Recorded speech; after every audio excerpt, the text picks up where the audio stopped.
megalit adalah struktur yang terbuat dari batu raksasa. Ini bisa menjadi monumen, patung, atau beberapa pola aneh yang terdiri dari bebatuan raksasa.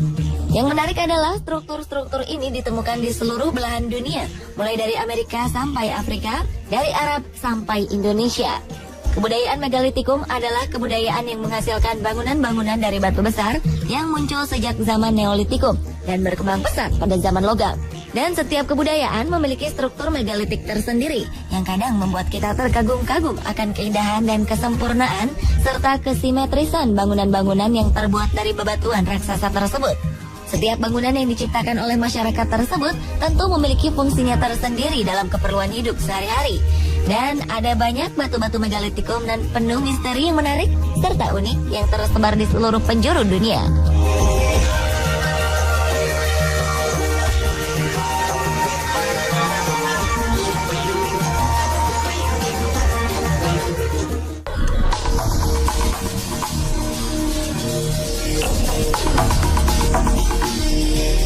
Selain itu, di Prancis juga ada batu yang dikenal dengan batu Karnax. Batu Karnax ini merupakan 3.000 batu megalitik yang tersusun dalam barisan nan sempurna sepanjang 12 km di pesisir Brittany di barat laut Prancis. Dinamakan batu Karnax karena keberadaan batu-batu ini yang terdapat di sekitar desa Karnax, Brittany, Prancis. Batu-batu Karnax adalah deretan barisan batu-batu besar yang sangat banyak yang terdiri dari bahan dolmen, tumuli, dan menhir tunggal. Umur bebatuan ini diprediksi lebih tua daripada Stonehenge dan piramida Mesir. Hasil penelitian menyebutkan batu Karnax didirikan selama periode Neolitikum yang berlangsung sekitar tahun 4.500 sebelum Masehi sampai 2.000 sebelum Masehi.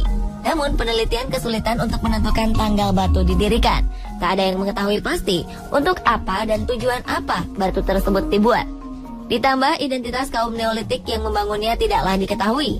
Namun banyak yang berpendapat bahwa batu tersebut dibuat untuk tujuan religius, seperti menghormati arwah nenek moyang mereka.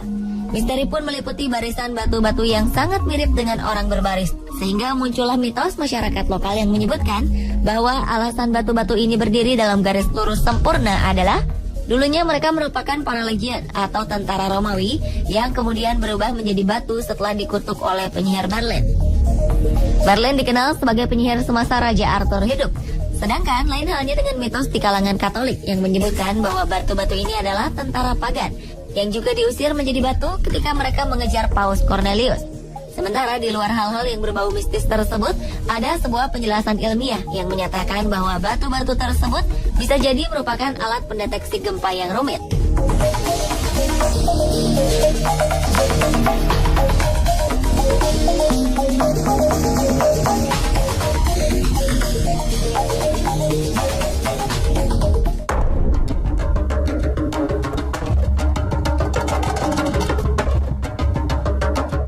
Batu setan atau Devil's Marbles adalah salah satu tempat keramat bagi suku aborigin di Australia. Batu yang berada di dekat kota Tennant Creek di Northern Territory ini dapat dirasakan aura spiritualnya. Batu-batu benda raksasa ini tersebar di landscape gersang yang luas. Tanahnya merah, mirip dengan Uluru atau Grand Canyon di Amerika Serikat. Devil's Marbles bukan sekedar formasi bebatuan bunda raksasa, melainkan salah satu tempat yang dikeramatkan suku aborigin setempat. Mereka menyebutnya Karlu-Karlu. Banyak cerita dan legenda yang melatar belakangi munculnya Devil's Marbles. Ada yang menganggap Devil's Marbles sebagai fosil telur hewan purba, namun para ilmuwan menyangkalnya. Lebih dari 1 juta tahun lalu, erosi batu pasir menyebabkan batu-batu granit berubah bentuk menjadi bulat. Satu lahan yang sangat luas bagai dipenuhi kelereng raksasa. Namun teriknya matahari dan gersangnya lahan membuat batu-batu ini terbelah menjadi dua. Meski ada pula batu yang masih berbentuk bundar. Ada beberapa batu yang diameternya mencapai 6 meter. Sedangkan beberapa batu lainnya yang lebih kecil berdiameter kurang dari 1 meter. Dan salah satu batu terbesar dijadikan memorial untuk John Flynn, orang yang menemukan wilayah sakral tersebut. Sejak 2008, kawasan ini menjadi Devil's Marbles Conservation Area yang membentang hingga 1.802 hektar. Kawasan ini dikelola oleh orang suku aborigin, dan daya tarik spiritual yang besar menjadikan Devil's Marbles diminati turis dari berbagai belahan dunia.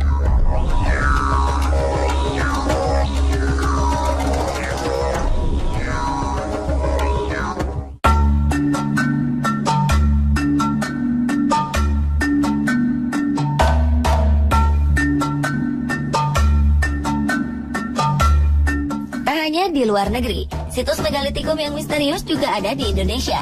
Beberapa di antaranya terdapat di Sulawesi Tengah. Patung-patung megalit yang usianya mencapai ratusan bahkan ribuan tahun ini tersebar di kawasan Taman Nasional Lorelindo seperti di Lembah Napu, Behoa, dan Bada. Patung-patung ini merupakan monumen batu terbaik di antara patung-patung sejenis di Indonesia. Prasejarahnya disebutkan bahwa nenek moyang orang Indonesia berasal dari daratan Cina Selatan yang bermigrasi dengan perahu ke arah selatan ribuan tahun yang lalu. Gelombang migrasi ini masuk pula ke Sulawesi dan mereka menetap di pulau ini hingga ke Sulawesi Tengah.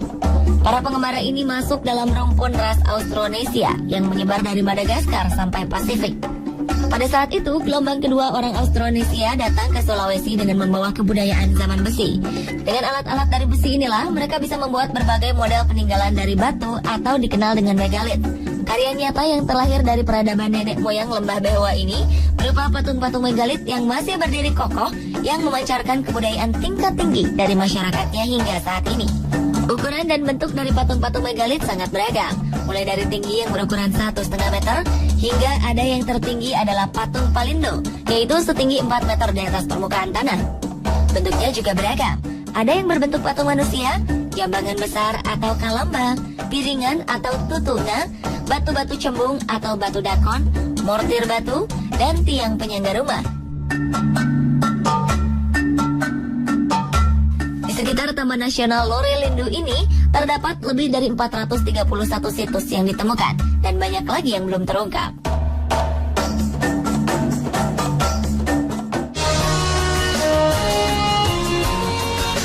Situs Tadulako yang juga menjadi ikon Sulawesi Tengah merupakan sebuah batu arca yang menyendiri yang terbuat dari batu granit, berdiri tegak di tengah alam berbukit menghadap ke arah utara, yang diartikan sebagai tempat datangnya arwah nenek moyang. Patung ini memiliki tinggi 175 cm dan lebar 70 cm. Berbeda dengan patung megalit lainnya, kepala patung Tadulako sedikit pecah. Dikisahkan Tadulako adalah seorang pemimpin atau panglima perang yang tersisa dari sebuah perang suku di zaman sekitar 3000 sebelum Masehi. Ia dikutuk menjadi batu setelah dipukul kepalanya oleh seorang perempuan musuh dengan batang alu. Pada zamannya, arca megalit dianggap sebagai sebuah perwujudan terhadap pemujaan arwah nenek moyang yang dimuliakan masyarakat setempat. Patung ini memiliki jiwa yang sangat luhur bagi penduduk. Dahulu saat perang antar suku masih sering terjadi, penduduk setempat selalu memohon kepada patung ini agar memperoleh kemenangan dalam peperangan yang mereka lakukan. Karena itulah patung ini dinamakan Tadulako, yang berarti pemimpin di garis depan.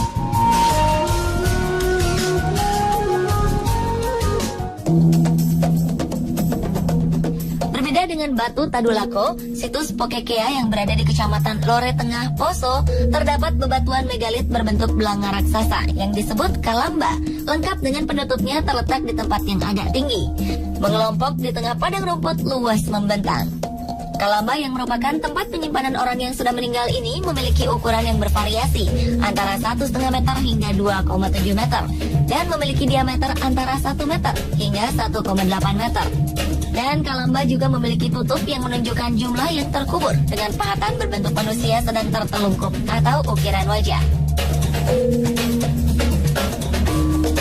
Situs megalit Pokekea terdiri dari 8 buah kalamba, 4 buah arca, 14 buah batu dakon, 18 buah batu kerakel, 5 buah dolmen, 5 buah altar batu, 2 buah batu tetralit, 1 buah batu bergores, dan 2 buah palung batu yang tersebar dalam satu kompleks. Dan menurut kisah warga setempat, masih ada 1 kalamba yang masih terdapat tulang belulang di dalamnya.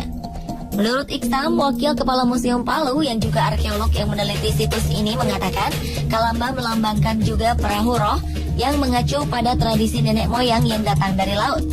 Kalamba dalam bahasa Lore kuno berarti perahu arwah.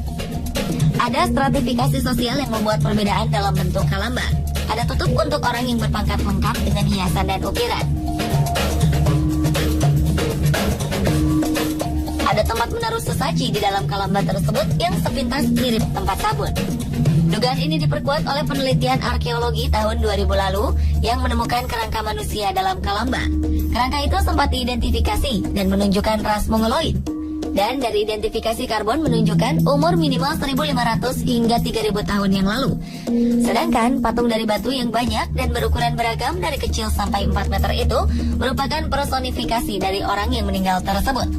Sehingga tak heran di situs-situs megalit ini di mana beberapa batu-batu besar, khususnya batu Kalamba, masih banyak didatangi oleh warga sekitar untuk meletakkan sesaji di dekat batu berupa jambangan besar tersebut. Perpaduan megalit dengan keharmonisan alam lembah Behoa ternyata menyimpan daya pikat akan misteri kekayaan sejarah nenek moyang. Lore Lindu dan sekitarnya ditetapkan oleh UNESCO menjadi cagar biosfer sejak tahun 1977. Meski tempat ini telah menjadi cagar biosfer, masih banyak tangan-tangan yang tidak bertanggung jawab yang mencuri dan memperjualbelikan batu-batu bersejarah ini sebagai barang koleksi.